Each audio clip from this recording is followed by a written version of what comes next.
that, did you take any audio engineering, like any classes on it, or just from being in the business, did you kind of pick stuff up from engineering? I picked stuff up. I mean, my father was an audio engineer, wow. so I grew up around Pro Tools and a lot of various editing software. And then when I began doing my own web series projects and developing my own things, I had to do all these sound design and audio fixing myself. So I found tutorials online, learned how to use like SoundForge, Adobe Audition, Adobe Sound Booth, and all these different pieces of software for cleaning up and using proper audio. So I just kind of, from seeing it and having to teach myself, it's come in very handy. Yeah, well, I mean, anything you learn, comes in handy. Not everything. The internet teaches you a lot of very terrible things. It's a scary place. It's a scary place. It's a very scary place. But what actors inspired you to go into the business, if any? Well, there's quite a few. Initially, Mel Blanc. Mel Blanc, those who aren't familiar with, you should be.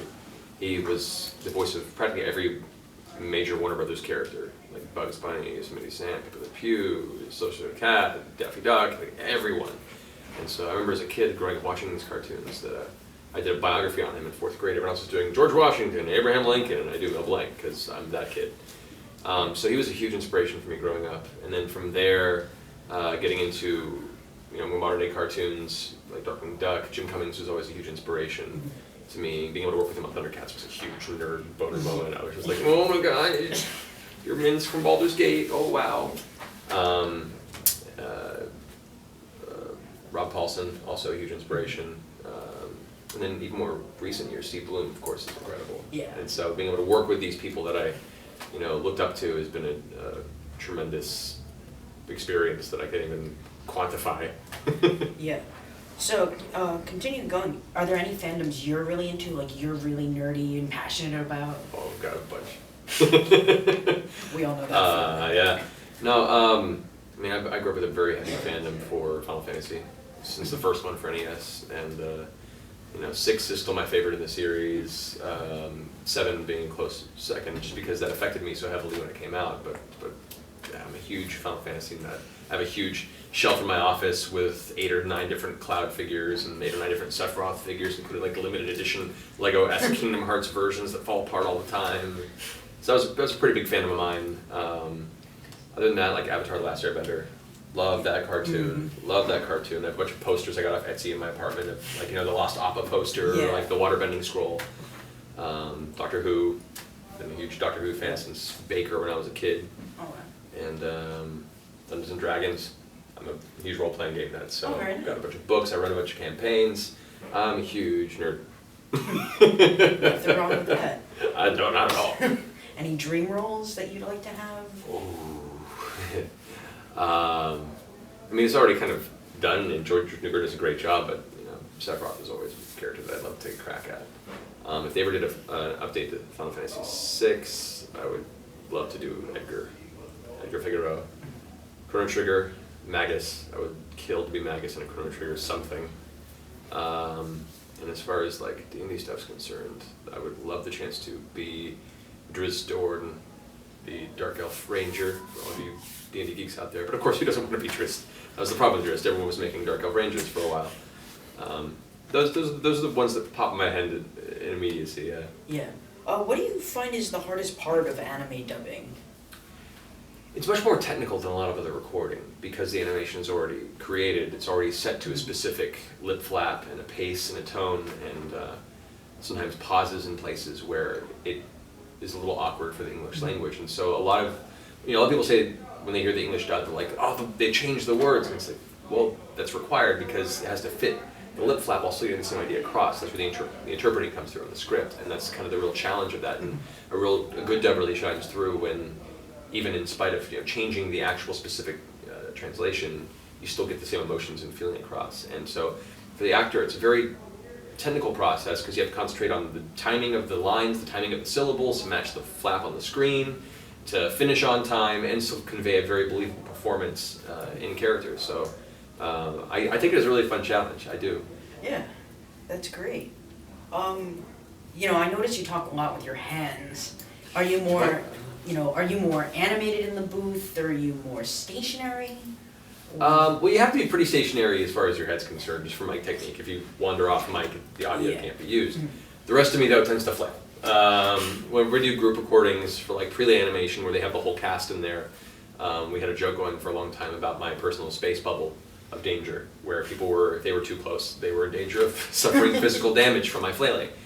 So yeah, I can say I'm pretty animated. I can't do combat sounds without like acting out the actual sword swings.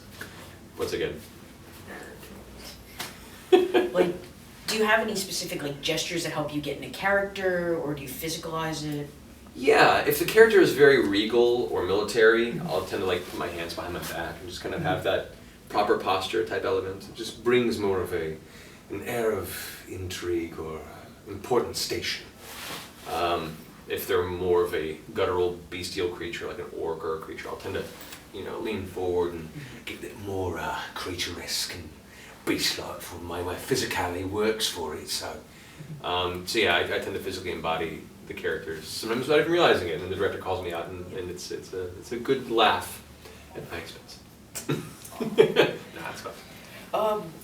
Did you always want to go into voice acting, or did you have an initial idea for a career that you were going to pursue? I've always had a fascination with voiceover, but I never thought it was a viable career because it's just so competitive and it seemed like such a far off, dream thing. So I initially was going to go into animation, 2D and 3D animation. Just as a person who loved cartoons anyway, and as an artist growing up, that was the direction I was heading. And then the very, very last minute before going into my first college program on animation at CalArts, I spoke with a bunch of classic Disney animators that were all like, "Don't do it." And I must have spoke with the wrong people. 'Cause I have a lot of friends who do animation for a living, they love it. But I spoke with the wrong people and they scared me off. And I was like, okay, before I go into super debt, let me make sure this is what I want to do with my life. And then I just worked for a few years at a lot of theater and continued my performance arts, and eventually worked into a position where I was like, before I have the responsibilities of a family to worry about and I have a little bit of money saved up, let me try for a dream that way I'd never regret never even giving it a shot. And so far so good. Yeah. What's the weirdest or funniest direction given to you by a director in the booth? I have pictures. These are more like the script directions, but these can be pretty hilarious. I have one that was for some strange, obscure Japanese game recently, and where is it? Here we go. Not really a note, but the direction they gave me to read the line was, "Bad humored cat punch with a strong tone of voice." That was interesting. That game had a lot of interesting elements. And the one recently I got was for an episode of Bleach, where the dialogue they wanted me to was the direction was calmly, as in really, and the line was really. So I wasn't as effective there. As far as verbal direction, I've had a few directors that really want to get some seething anger, and so they'll start telling ridiculous stories about political atmospheres in the world and get me really fired up about how broken a lot of the international political agendas are these days, and then it'll work. And I'll be really angry and not a happy person for the rest of the day, but it got the job done.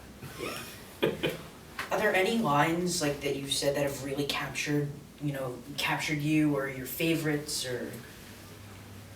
A lot of Leon Kennedy resonated with me because I tend to fall into that kind of Boy Scout moral category. It sounds weird to say it out loud.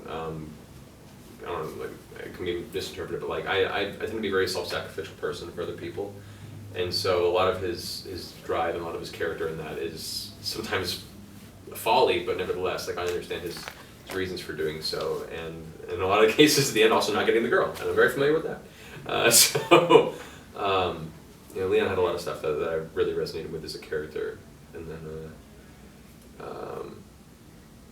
I think he's the one I hit with the most. There's a lot of characters I tend to play that are a little more badass or a little more, sarcastic. Although I did enjoy some Alvin from Tales of Exillia, had some fun lines making fun of people, because sometimes it's fun to josh folks. Yeah, how do you figure out what roles you want to audition for, or do you just kind of go out there and see what you get? For the most part, auditions it's whatever comes your way. Whatever your agent, whenever a project comes into an agency, the agent and agent assistants will go through all the scripts that they're casting, and they'll pick which ones they think will work for the best actors on their roster. And so they'll send out certain characters to certain actors. So you basically take what you get and send it back. And then once you work with the directors for a while and you build a rapport, sometimes they'll send you stuff directly if they know that they want you for this type thing. There are a few projects that you seek out if you're interested. There's a video game that I just recently worked on that I was a fan of the IP that it was based on. Another game that like a physical tabletop game that it was based on, and I like sought them out at Comic-Con when I found that they were making a video game. I talked to the main producer of the project and was like, hey, I'd love to work on this with you guys because I like what you do. And then at the end they called me in for an audition and I ended up working with them. So there are a few projects that I do kind of seek for my own personal interest. Doesn't always work out, but sometimes it does. Yeah. Have you gone to a lot of cons or, not too many? Or? I've been going to cons since 1997. Like I went as a fan back at Anime Expo when I was in high school. I was the president of the Popular Arts Club in high school, like the anime video game club. So like this was just a fandom transitioning into a career. But yeah, like I've been going to cons, since, like Comic-Con and Anime Expos for 20 years. Oh wow, not quite 20 years, 15 years. And then as far as like going as a professional, I've been going for about 7 or so years. What was your first, role that got you as a guest, or was there a specific role, or was it, oh, look at all this cool stuff you did? I think it would be a combination of Fei Long and Street Fighter 4, because Street Fighter 4 just came out and had like a big push for it. Yeah. And Star Ocean 4, where I played Edge Maverick. And those would both kind of come out around the same time. And that was like the first real convention I went to as a guest. And I was like, oh, this is, wow, I'm on the other side of the panel room. This is weird. And yeah, it's just kind of been cascading from there. So it's really cool. How do you feel seeing, people cosplay your characters and like all that different, It's awesome. It's really cool. It's really flattering. I try to get pictures with them as much as I can. I have fans threatening to bring a costume to a convention and wondering if I'll wear it, and I'll be like, probably, because why not? But no, I love it, and just the detail and the intricacy and the craftsmanship that goes into some of these outfits people make out of materials that, what's necessary and available. The fact that they do such incredible work is just mind-blowing. So I love seeing what people do and the passion they have for that whole cosplay fandom, and yeah, I think it's awesome. Yeah. Since we have to wrap it up, one last question. Mm-hmm. Do you have any words of inspiration, whether for voice acting or life in general, that you have? Broad strokes. For voiceover in particular, and I try and stress this enough, voice acting, the most important part about it is the acting. You can do funny voices all day, but you have to have a strong performance experience base. You have to take classes on character study, scene study, how to interpret copy, to cold read. Most of voiceover is cold reading. You don't get a script in advance. These are all really important skills to make yourself competitive in what is an already competitive market. So if you want to take it seriously, go into classes for acting. Even if it's not specifically for voiceover, just scene work, on camera, theater, it's all helps towards that goal. As far as an overall life, a bit of advice, the one I always say is never ever lose your sense of play. Too much of this world forces you to grow up and forget how to play. I don't think anybody should ever. I think you lose something real special when you do. So don't be afraid to play a role-playing game. Don't be afraid to go out to the park and just sing a song out loud. Don't be afraid to LARP. Don't be afraid to go and just be an adult and play. All right, thank you very much. It was a pleasure. It was a pleasure. Thank you for having me. Thank you.